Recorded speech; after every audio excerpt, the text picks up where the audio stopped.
Assalamualaikum warahmatullahi wabarakatuh.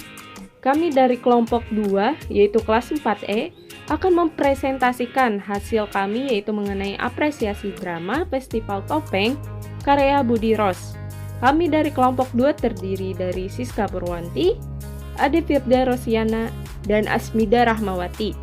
Sebelum kita membahas hasil apresiasi kami, kita terlebih dahulu akan membahas mengenai unsur-unsur apa saja sih yang terdapat dalam sebuah drama.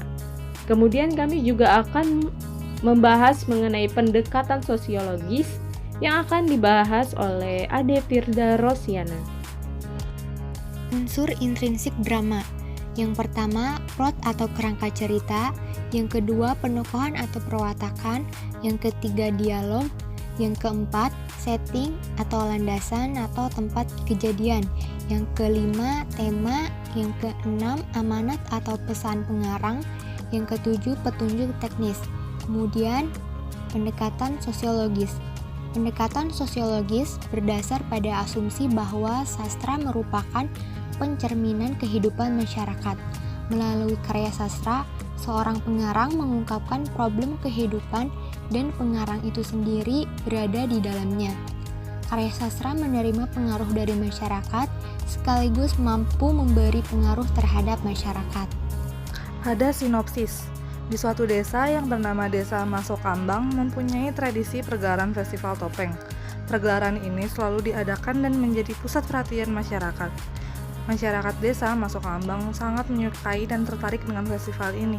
Pada suatu hari, ketika festival diadakan, semua peserta menunjukkan aksi dengan berbagai macam topeng. Namun, semuanya terheran-heran ketika sang raja festival, Mbah Joyo, tampil di panggung tanpa mengenakan topeng-topengnya. Justru, ia berucap kepada para penontonnya, terlebih pada generasi muda, bahwa ia akan capek dan menyerahkan festival topeng pada generasi muda. Bahkan, ia pun menyuruh untuk menguburkan topeng-topengnya. "Topeng saya, wajah saya sendiri," ujar Mbah Joyo. Kemudian yang membuat masyarakat desa Masokambang menerima keputusan tulus dari Mbah Joyo ini. Tapi panitia penyelenggaraan festival topeng justru bersikap sebaliknya. Mereka malah membawa Mbah Joyo pergi dari panggung dan membawanya entah kemana. Tidak ada warga desa satupun yang tahu akan keberadaan Mbah Joyo. Pemenang festival topeng pun juga tidak diumumkan dan membuat semua warga desa penasaran akan pemenang festival topeng itu. Banyak warga desa yang mempertanyakan keberadaan Mbah Joyo, namun ketua panitia Mas Genggong hanya bungkam saja. Sedangkan Lurah Jerkoni kerjaannya hanya selingkuh dan merayu Mbak Laras, istri Mas Genggong. Saimon dan Jerkoni bekerja sama dengan Mas Genggong dan merencanakan semua kerusuhan ini dengan alasan demi kebaikan. Sedang Kasmun beserta kelompoknya menjadi kambing hitam di desa karena diperalat oleh Saimon. Saimon pun memberikan janji-janji palsu pada Kasmun dan kelompoknya. Kasmun memberikan penjelasan yang samar kepada warga desa mengenai keberadaan Mbah Joyo. Desa menjadi rusuh dan setelah itu tidak diadakan festival topeng lagi sehingga desa menjadi sangat sepi.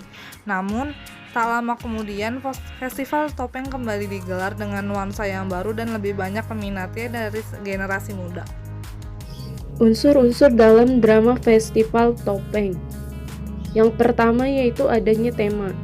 Tema yang disampaikan dalam Festival Topeng karya Budi Ros ini yaitu tentang sebuah pergelaran topeng yang harus mendapatkan penerus dari generasi muda. Namun, secara eksplisit mengandung tema sebuah sindiran atau kritik sosial terhadap generasi muda dan tentang ketatanegaraan di Indonesia ini, terlebih tentang pemerintahan. Yang kedua, yaitu konflik. Festival Topeng menceritakan pertentangan antara kelompok yang berusaha mempertahankan tradisi festival dengan pihak yang kurang setuju dengan adanya Festival Topeng. Pertentangan ini mulai muncul ketika Mbah Joyo ingin berhenti mengikuti festival. Sebagai maskot dari Festival Topeng, tentu saja keinginan Mbah Joyo tidak bisa diterima oleh masyarakat. Yang ketiga yaitu alur.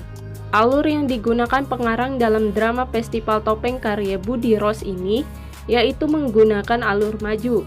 Hal ini terlihat pada naskah di mana runtutan waktu terus berjalan terlihat dari peradegan dan tidak adanya kilas balik. Yang keempat, yaitu penokohan. Tokoh utama adalah Mbah Joyo, dan tokoh antagonisnya adalah Mas Genggong, Samiun, dan Lurah Jarkoni.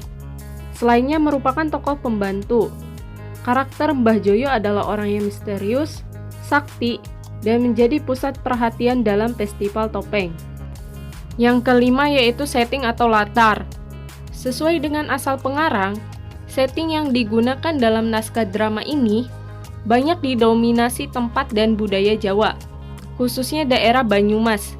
Secara lebih khusus, tempat-tempat yang menjadi latar cerita dapat disebutkan sebagai berikut, yaitu ada desa, jalan, rumah Lurah Jarkoni, kamar tidur, dapur, dan lain-lain. Latar waktunya ada malam hari, siang, sore, dan pagi. Keenam, amanat. Salah satu amanat yang hendak disampaikan kepada kita selaku pembaca yaitu bahwa kita sebagai generasi muda haruslah mampu mengemban misi untuk kemajuan bangsa dengan menjadi penerus generasi tua dengan kreatif dan inovatif. Selain itu, drama ini juga sebagai sarana kritik kepada pemerintahan bahwa pemerintahan haruslah bersih. Hubungan antara Festival Topeng Karya Budi Ros dengan fenomena politik. Yang pertama, semua ingin menjadi politis dengan membuat partai yang kelihatannya bagus, padahal orangnya tidak becus. Yang kedua, adanya golongan putih. Yang ketiga, pindah haluan untuk mencari aman.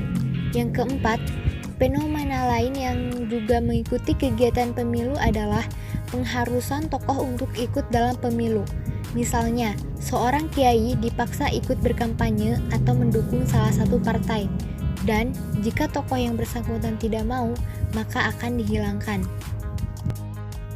Kesimpulan, teks drama Festival Topeng Karya Budi Ros menggambarkan keadaan masyarakat yang memiliki permasalahan dan perselisihan dengan sesama warga, warga dengan penguasa, dan penguasa dengan penguasa. Selain itu, Festival Topeng juga menggambarkan dunia politik Indonesia, khususnya saat pemilu. Ada yang menggambarkan pihak yang golput, ada yang ingin jadi politisi, bahkan digambarkan pula politisi yang rela pindah haluan demi menyelamatkan jabatannya.